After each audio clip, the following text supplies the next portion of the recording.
Welcome back to the training, Creating a Trauma-Informed Library. We're still in Module 3, Trauma-Informed Principles. This is Lesson 10, Maintaining Safety in Patron Interactions.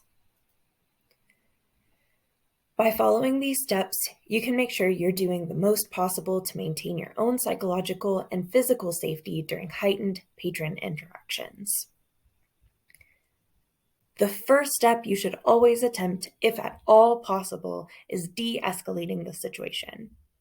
Basic de-escalation techniques are showing empathy, maintaining a safe distance and respecting personal space, paying attention to your nonverbal communication, like body language and facial expressions, remaining calm, validating how the person is feeling, choosing carefully what you want to focus on, like specific behaviors that are threatening, allowing time for processing and making decisions, and setting and maintaining your boundaries.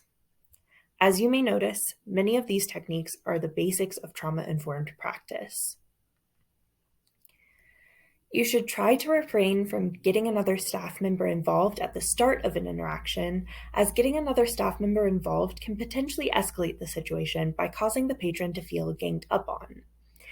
However, getting another staff member involved when you are feeling threatened physically or psychologically is an appropriate next step if de-escalation did not work or could not be attempted, particularly if the interaction involves multiple patrons. Oftentimes, libraries have security staff that are trained in how to handle difficult situations with patrons.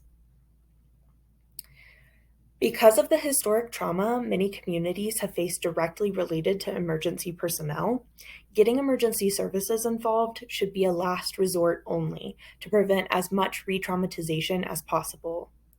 Not only can the patron who interacts directly with emergency services be traumatized or re-traumatized, but the presence of emergency service personnel can be re-traumatizing to those from communities who have a history of trauma at the hands of emergency personnel.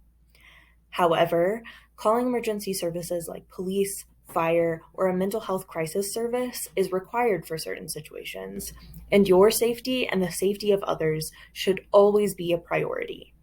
Mental health crisis services may be able to help staff work through mental health-related issues while still keeping the intergenerational trauma aspect of emergency response forefront in their response. If emergency services are called, having the least intrusive presence in the library as possible is encouraged. For example, if you can meet them outside, then do so. If they have to enter the building, having them quietly enter in the fewest number possible is encouraged. That way, other patrons can be impacted to the least possible extent. When faced with a difficult patron interaction, try to de-escalate the situation first. If that does not work or cannot be attempted, try getting another staff member involved, particularly security staff, or if you have social workers, social work staff. As a last resort, to ensure your safety and the safety of others, contacting emergency services may be necessary. This is it for this lesson. Follow the links for any additional learning opportunities on any topic that I covered. Otherwise, I'll see you in the next lesson.